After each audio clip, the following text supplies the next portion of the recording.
xubno ka tirsan golaha wasiirada Soomaaliland oo weheliyo gudoomiyaha xisbiga kulmiye ee gobolka Saraar Siciid Jaamac Bootaan ayaa xariga ka jaray lix xafiis oo xisbiga kulmiye ku yeelan doono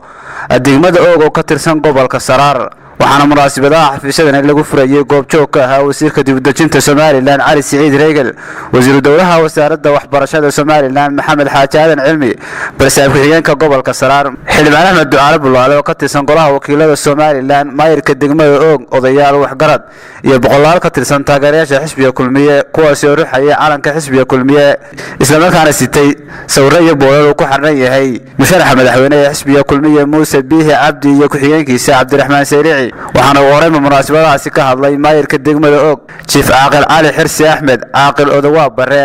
iyo odayaal iyo waxgarad aad u tiro badan kuwaas oo sheegay in shacabka ku dhaqan degmada ay si mugdiin miisaan loo taageersan yihiin musharaxa madaxweynaha xisbiga kulmiye Muuse Biixi Cabdi iyo ku-xigeenkiisa waxaana sidoo kale si weyn u soo dhaweeyeen xafiisyadani xisbiga kulmiye ka furtay degmada saaka halka waxa laga furayaa oo loo yimi iyadoo xafiis kulmiye ka furaa marka la arkay taageerada xisbiga kulmiye degmada in laga furo 5 xafiis oo kale oo lagu ballaarinayo awoodda xisbiga aad waxa weeye waxa hubaala oo aan lagu kala bayrayn in degmada ay tahay xisbiga kulmiye ganahay aad iyo aad waxaan ugu mahadnaqayaa ilaahay xafladda tan maanta halka taaganina waa mid aan ogaa inay soo jireen tahay waxa ay dhaweyto ay ahayd hadalku in meeshu war hoos bay u dhacday mar qura ayaa dabadeetana ilaa shalay ayaa xafladaasu aad mar qura dadka halka jooga hadduu dhalinyaro yahay iyo hadduu haweenkii maxay haytay guurtida ha yahay iyo haddii uu odayaal yahay mar qura ayaa wada kacdeen ka hadli mayno xusbi musharax baanu maanta diyaar u nahay 5 sano dambe biixi baa iskale codka dadkuna biixi buu diyaar yahay codkana uu siinaya xusbiguna waa xusbi xaakinkii waxba la isu sheegi maayo taas waa xusbaankeeda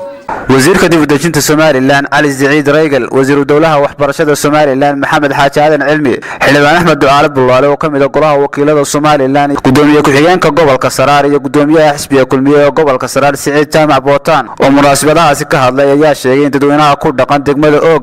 ay kamid yihiin dadkii soo saaray xisbiga talada dalka ee kulmiye haddana ay hiil iyo hoob la garab taagan yihiin xisbiga talada dalka ee kulmiye ilaahay baa mahadle waxaan aad iyo aad ugu mahadnaqayaa dadweynaha reer og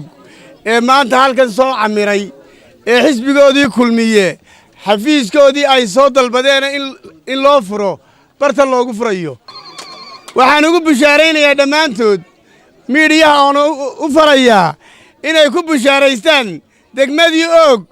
dhammaan inay tahay xisbiga kulmiye waxa weeyaan waa hawsha qaadashada kaadhadhka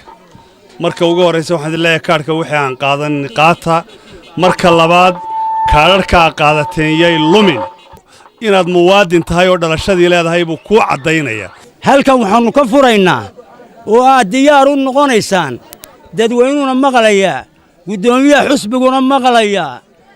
waxaanu ka furaynaa 5 xafiis maanta caynabana labaanu ka furaynaa 7daasaanu maanta furaynaa waana soconayaan xafiisyada la celin maaye sidaasay bishaba u soconayaan wax la tirin karo maaha mahad ilaahay kadib waxaan u mahad celinayaa shacbi weynaha reer og ee runtii sida quruxda badan ee qaayaha badan noo soo dhaweeyay ee nooga hor yimi ee halkan u soo camiray ee qorraxda iyagoo tuban ay ka muuqato qiimaha uu u leeyahay xisbiga kulmiye reer og waa la garanayaa halkan lagu sharaxi maayo waa ruudkii iyo xididadii aasaasayaasha u ahaa xisbiga kulmiye iyo xukuumaddan iminka jirta aad iyo aad baan idinka mahadnaqaynaa soo dhowayntan ballaaran ee aad nagu marti qaadeen madaxda xisbiga ee gobolkiyo degmada iyo shacabka reer og xafladdanay nagu marti qaadeen annagoo kormeerayno ka shaqaynayna diiwaangelintii qaadashada kaadhadhka inaannu idinkala qayb gallo furitaanka xafiisyadan badan ee xisbiga kulmiya uu furanayo farxad bay noo tahay aad iyo aadna waannu idinka mahad celinaynaa aad iyo aadna waannu idinka mahad celin maantana hawshayda noogu ballaadhan